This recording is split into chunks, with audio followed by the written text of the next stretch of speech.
Class 9th वालों, आओ तुमको एक कहानी सुनाता हूँ। एक था राजा, एक थी रानी, दोनों मर गए, खत्म कहानी। यही हमारे चैप्टर की पूरी समरी है बच्चों। चैप्टर का नाम है फ्रांस की क्रांति। ध्यान से सुनना, एनिमेशन के साथ मैं समझाऊंगा, एकदम मजा आ जाएगा बेटा, ठीक है। कहानी की शुरुआत होती है 14 जुलाई 1789 में। फ्रांस का एक शहर पेरिस, उसके अंदर आतंक का माहौल था बच्चों, ठीक है। राजा ने वहां पे अपनी सेना भेज दी थी। आतंक होगा तो सेना भेजेंगे ही सही। अब हुआ क्या कि अफवाह फैल गई कि भैया राजा ने आदेश दे दिया है सैनिकों को कि लोगों के ऊपर गोलियां चला दो, अंधाधुंध गोलियां चला दो। इस डर के मारे लोगों ने क्या किया, सारे के सारे लोग, लगभग 7,000 लोग, जिसमें मर्द भी शामिल है और औरतें भी शामिल है, वो इकट्ठा हो गए भैया टाउन हॉल में, है ना। वहां एक जगह है जिसको टाउन हॉल बोलते हैं, ठीक है।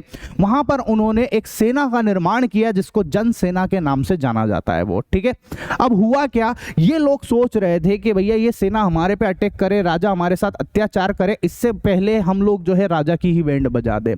इसलिए इन लोगों ने क्या किया, आपस में मिलकर जितने भी सरकारी दफ्तर थे, किले थे, उसमें घुसना चालू किया और जबरदस्ती वहां पर लूटपाट करने लगे, तोड़फोड़ मचाना चालू कर दिया। हुआ ये कि भैया जो फ्रांस है उसके पूर्व की तरफ भी कुछ लोग घुसने लग गए थे, मतलब जो लोग हैं वो पूर्व की तरफ बढ़ने लग गए थे। अब पूर्व की तरफ एक किला था जिसको बोलते हैं बास्तिल का किला, बेसिकली एक जेल हुआ करती थी, है ना। इस जेल में भी लोग बागों घुसे। यहां पर ये घुस इसलिए रहे थे क्योंकि इनको हथियार चाहिए थे लड़ाई करने के लिए, राजा से लड़ने के लिए, राजा के ही हथियार को लूटने के लिए ये भैया इस किले में घुसे और इसमें तोड़फोड़ मचाना चालू कर दी। पर मजे की बात यह है कि जब ये इस किले में घुस रहे थे तो इस किले का जो कमांडर है उसको इन्होंने मार दिया। मरेगा इसे, अब लड़ाई होगी तो कोई ना कोई तो मरेगा, तो कमांडर मर गया वहां पर। और वहां के जो कैदी थे, इस किले के अंदर कुछ 7 कैदी हुआ करते थे, उस कैदी को इन्होंने छुड़ा दिया था, ठीक है। मतलब इनको, ये गए वहां पर हथियार के चक्कर में थे, लूटपाट के चक्कर में थे, पर इनको वहां ऐसा कुछ भी नहीं मिला, ठीक है। तो इससे लोग और ज्यादा भड़क गए, लोगों को गुस्सा आया और उन्होंने इस किले को ही ढहा दिया बच्चों, ठीक है। और इस किले के जो अवशेष थे, इसकी जो भी चीजें थी, उसको इन्होंने बाजार में बेच दिया और खरीदा भी ऐसे लोगों ने जो वैसे भी इनके ऊपर खुन्नस खाते थे, राजा और इनके किले और इनके ऊपर, तो उन्होंने इसको यादों के रूप में खरीद लिया अपने पास में, ठीक है। इस घटना के कई दिनों के बाद तक भी पेरिस और उसके आसपास के जो शहर है वहां पर भी खूब लड़ाई झगड़े हो रहे थे, खूब दंगे वगैरह हो रहे थे।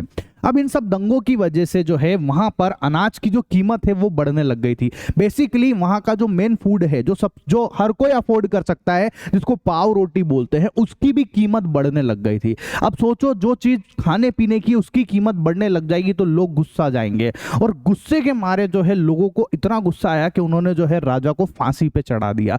बेसिकली उस समय फांसी का कंसेप्ट नहीं होता था, उस समय इस गुलेटिन का कंसेप्ट होता था। इस गुलेटिन में क्या करते थे कि राजा को जो है इस तरीके से लेटा दिया और उसकी गर्दन को काट के अलग कर दिया गया था, ठीक है। आपको लग रहा होगा क्या शानदार एंडिंग हुई है, एकदम बॉलीवुड के पिक्चर की तरह हैप्पी एंडिंग वाला मामला हो गया है। पर यह हैप्पी एंडिंग इतनी आसानी से नहीं हुई थी, इसमें लोगों ने बहुत सारी तकलीफें, बहुत सारे संघर्ष, कई सैकड़ों लोग इसके अंदर मरे थे बच्चों, ठीक है। इन सारी चीजों को अब मैं आपको डिटेल में समझाने वाला हूं, एक एक करके इस पूरे ही चैप्टर को, ठीक है।